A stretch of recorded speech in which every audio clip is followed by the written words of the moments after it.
В эфире новости спорта. Здравствуйте. Россиянин Даниил Медведев уступил греку Стефаносу Циципасу в матче первого круга итогового турнира Ассоциации теннисистов-профессионалов. Соревнования проходят в Лондоне.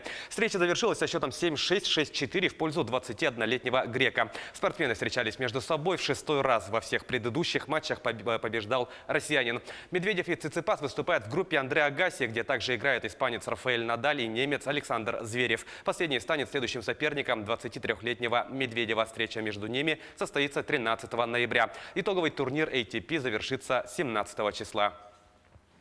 Клуб Национальной хоккейной лиги «Даллас» со следующего сезона выведет из обращения номер, под которым в клубе с 1996 по 2009 год выступал Сергей Зубов. Об этом сообщает ТАСС.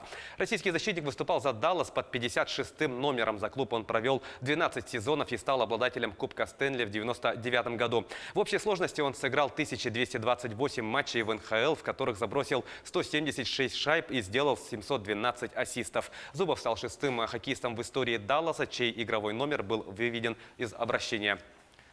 Баскетболисты подмосковных «Химок» обыграли пермскую «Парму» в домашнем матче единой лиги ВТБ. Встреча завершилась со счетом 103-100. Самым результативным игроком матча стал разыгрывающий защитник «Пармы» Адас Юшкевичус, набравший 37 очков. В составе подмосковного клуба самым точным был защитник Алексей Швед. На его счету 24 балла. «Химки» продолжают лидировать в турнирной таблице, одержав 7 побед в 7 матчах сезона. «Парма» занимает 12 место, имея в активе 1 победу в 6 встречах. В следующем туре лиги пермский клуб на своей площадке примет казанский «Уникс», а «Химки» также дома встретится с командой «Цмоки Минск».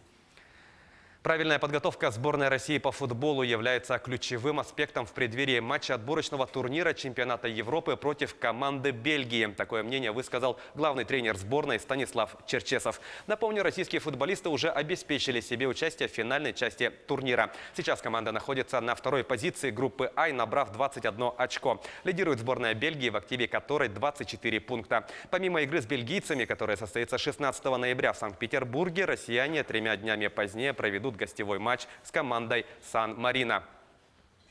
Шансы на игру с Бельгией оценивать не будем, потому что нам надо подготовиться, оценить свои возможности. Мы играем дома против сильного соперника. Главное – правильно подготовиться, сказал Черчесов. Полузащитник футбольного клуба «Монако» из сборной России Александр Головин вошел в состав символической сборной 13-го тура чемпионата Франции. Об этом сообщает пресс-служба клуба. В субботу в матче против Дижона, который завершился победой монегасков со счетом 1-0, Александр отметился результативным ударом. Всего в текущем сезоне российский полузащитник провел 11 матчей, в которых отметился 3 забитыми мячами и сделал 2 ассиста. Его «Монако» занимает 11 место в турнирной таблице чемпионата Франции, набрав 18 очков. Этой ночью якутский мини-футбольный клуб «Заря» проведет выездной матч 7-го тура высшей лиги России против архангельской команды «Северная Двина». В данный момент подопечные Олега Михайловича Марченко находятся на 9-й позиции турнирной таблицы, набрав 7 очков в 5 матчах. В их активе победы над «Алгой» и дублем «Газпром Югры», ничья со «Спартаком», а также поражение от «Архима» и «Мосполитеха». «Северная Двина» идет на 12-й позиции, на ее счету 6 баллов в 6 встречах. Стартовый свисток матча между «Северной Двиной» и «Зарей» прозвучит в час ночи по якутскому времени. Прямая трансляция игры будет доступна на YouTube-канале Ассоциации мини-футбола России. В Самаре продолжается чемпионат России по боксу. Сегодня в олимпийской весовой категории до 52 килограммов свой второй поединок проведет лидер сборной Якутии, заслуженный мастер спорта России Василий Егоров. Его соперником за выход в четвертьфинал турнира станет чемпион Татарстана Ринат Хайруллин. Также сегодня выступит Николай Григорьев. Он встретится с призером первенства Европы Максимом Стахеевым из Челябинска. Отмечу, что соперник Григорьева в первом круге выиграл у одного из фаворитов соревнований, прошлогоднего финалиста чемпионата России Батара Сагалуева из Бурятии.